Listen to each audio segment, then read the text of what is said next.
Hello everyone, welcome to Raj talks. ഇന്ന് എമ്പുരാന്റെ വിശേഷങ്ങളാണ്. അങ്ങനെ ഫസ്റ്റ് ഡേ ഫസ്റ്റ് ഷോ കണ്ട് വീട്ടിൽ ഇപ്പോൾ എത്തിയതേ ഉള്ളൂ. അടിപൊളി ആംബിയൻസ് ആയിരുന്നു. അതായത് ഫുൾ പാക്ഡ് ഓഡിയൻസിന്റെ ഇടയിൽ ഇരുന്നിട്ടാണ് ഈ സിനിമ കണ്ടത്. ഒരു നാട്ടിലൊക്കെ കാണുന്ന ഫീൽ ഉണ്ടായിരുന്നു. ചില സമയത്ത് ഞാൻ പേടിച്ചു, നമ്മുടെ കൂകി വിളിയൊക്കെ കാരണം ഇനി ചിലപ്പം ചില വിദേശ രാജ്യത്തെ ക്ലിപ്പൊക്കെ കണ്ടിട്ടില്ലേ, പക്ഷെ അതൊക്കെ വട്ട് ഫാൻസ് ആണ്. തെലുങ്കാന ഫാൻസ് ഒക്കെയാണ് ഈ തിയേറ്ററിനകത്ത് കത്തിക്കുക, പടക്കം പൊട്ടിക്കുക, അവസാനം അവിടുത്തെ പോലീസ് ഒന്ന് ഇറക്കി വിടുക. അങ്ങനത്തെ സാഹചര്യം ഒന്നും ഉണ്ടായിട്ടില്ല. നമ്മുടെ ഓഡിയൻസ് ഒക്കെ പക്കാ ഡീസൻ്റ് ആയിരുന്നു. പക്ഷെ അടിപൊളി വൈബിലിരുന്നാണ് കണ്ടത്. അതും ഇതിന്റെ ഫസ്റ്റ് ഹാഫ് ഒക്കെ കാണുമ്പോൾ ചില സമയത്ത് നമ്മൾ ചില തിയേറ്ററിൽ കയറിയിട്ട് നമ്മൾ പറയില്ലേ, നമ്മൾ പടം മാറി കയറിയോ, ഇത് ഇംഗ്ലീഷ് സിനിമ വല്ലതും ആണോ? ഏതാണ്ട് അതുപോലെയാണ് ഇതിൻ്റെ ബിൽഡ് ചെയ്തിരിക്കുന്നത്. ഇടയ്ക്ക് നമ്മുടെ നെടുമ്പള്ളി ഏരിയ ഒന്ന് കാണിക്കും. അതായത് ഫോർ എക്സാമ്പിൾ ഒരു ഹാക്കർ മൂവിയിലൊക്കെ കാണിക്കത്തില്ലേ, അയാളുടെ ലൊക്കേഷൻ ഇപ്പോൾ ജപ്പാനിലാണ് കാണിക്കുന്നത്, ഇല്ല ഒരു 2 സെക്കൻഡ് റിഫ്രഷ് ചെയ്തപ്പോഴത്തേക്കും നേരെ US പോയി, പിന്നെ കുന്നംകുളം കാണിച്ചു. അതുപോലെയാണ് ഇതിന്റെ ഫസ്റ്റ് ഹാഫ് മൂവ് ചെയ്തുകൊണ്ടിരിക്കുന്നത്. അങ്ങനെ ഓരോ രാജ്യങ്ങൾ ഇങ്ങനെ മാറി മാറി പോയിക്കൊണ്ടിരിക്കുകയാണ്. അതിൻ്റെ ഇടയ്ക്ക് നമ്മുടെ കേരളം കാണിക്കുന്നുണ്ട്. അതുകൊണ്ട് മനസ്സിലായി ശരിക്കും നമ്മൾ കാണുന്നത് എമ്പുരാൻ തന്നെയാണ്. അമ്മാതിരി ഫീലാണ്. അതും ഇതിന്റെ ഫ്രെയിമൊക്കെ ഒരു രക്ഷയില്ല. ഫസ്റ്റ് ഒരു നോർത്ത് ഇന്ത്യയിലെ ഒരു ലൊക്കേഷനൊക്കെ കാണിച്ചിട്ട് അതിന്റെ സിറ്റുവേഷൻ ഞാൻ പറയുന്നില്ല, നമ്മുടെ നാട്ടിൽ നടന്ന ഒരു വലിയ സംഭവമാണത്. സംഭവം എന്ന് പറയാൻ പാടില്ല, പക്ഷെ ഞാൻ അത് എന്താണെന്ന് പറഞ്ഞു കഴിഞ്ഞാൽ ചിലപ്പോൾ അതിന്റെ ഒരു സ്പോയിലറായി പോകും.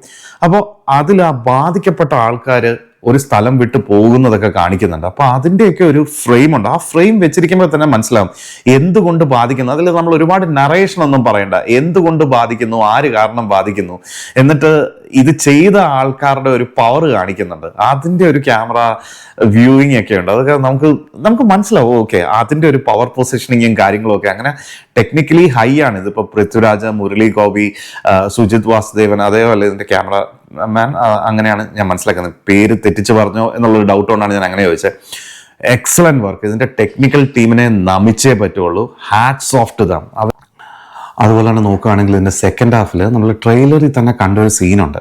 അതിൽ ലാലേട്ടൻ ഇങ്ങനെ എഴുന്നേറ്റ് വരികയാണ്, മറ്റേ വൈറ്റ് ഇട്ടിട്ട് ഒരു രാഷ്ട്രീയ യോഗത്തിന് പുള്ളി ഇങ്ങനെ എഴുന്നേറ്റ് വരുന്നൊരു സീൻ ട്രെയിലറിൽ തന്നെ കാണിച്ചിട്ടുണ്ട്.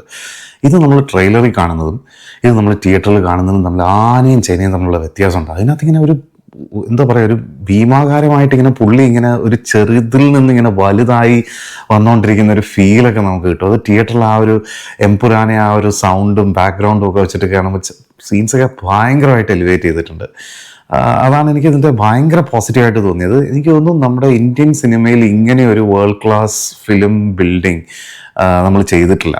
അതിന് എനിക്ക് തോന്നുന്നു ഒരു പക്ഷേ ഈ പൃഥ്വിരാജിനൊക്കെ ഇനി ഒരുപാട് ഈ ഒരു ഹോൾ ടീമിന് ഒരു മൂവി ഡയറക്റ്റ് ചെയ്യാനൊക്കെ പുറത്തോട്ടുള്ള ചാൻസസ് ഭയങ്കര ഹൈ ആയിരിക്കും. അതായത് കേരളം വിട്ടുള്ള മറ്റ് ഭാഷകളിൽ ഇവർക്കുള്ള ഡിമാൻഡ് ഭയങ്കരമായിട്ട് ഈ ഒരു സിനിമയോടുകൂടി കൂടുമെന്ന് തോന്നുന്നു.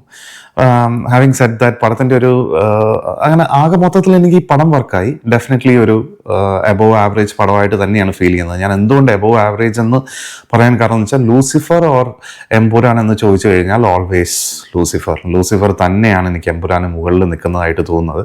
കാരണം ഒരു സെക്കൻഡ് ഹാഫിലേക്ക് വരുമ്പോഴത്തേക്കും ഇതിൻ്റെ ഒരു സീൻ ബിൽഡിങ്ങും കാര്യങ്ങളും ഒക്കെ എനിക്കൊരു കുറച്ചൊരു ഓർഗാനിക് അല്ലാത്തതായിട്ട് തോന്നി. അതായത് മുരളി ഗോപിയിലെ റൈറ്റർ ടിയാനൊക്കെ ഇഷ്ടപ്പെട്ട ആളുകൾക്ക് ഒരുപക്ഷെ ഈ സിനിമ ഭയങ്കരമായിട്ട് ഇഷ്ടപ്പെടാനുള്ള ചാൻസ് കൂടുതലാണ്.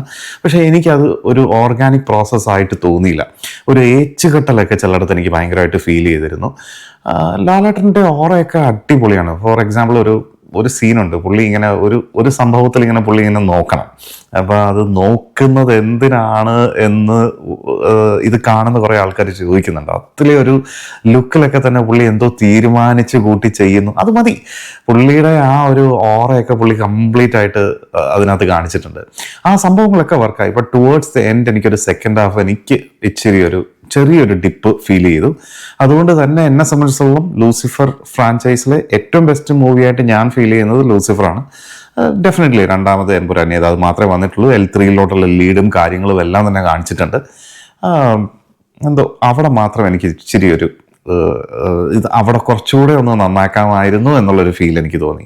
Otherwise definitely it's must watch on theatres. കാരണം ഇതിൻ്റെ ഒരു OTT വന്നിട്ട് കാണാം എന്നുള്ളതൊക്കെ കണ്ടു കഴിഞ്ഞാലും ഇതിന് വേണ്ടിയിട്ട് ഇവർ എത്രയും മെനക്കെട്ടിട്ടുണ്ട്. ഇവർ സ്പെൻഡ് ചെയ്ത പൈസ മുഴുവൻ ആ സ്ക്രീനിൽ കാണാനുണ്ട്.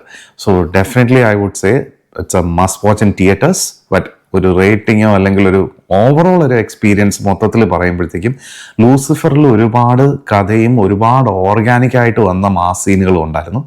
സെക്കൻഡ് പാർട്ടിലോട്ട് വരുമ്പോഴത്തേക്കും അത്രയും വന്നിട്ടില്ല എന്നുള്ളൊരു ഫീൽ ഒഴിച്ചു കഴിഞ്ഞാൽ I would definitely recommend this for theatre. Thank you.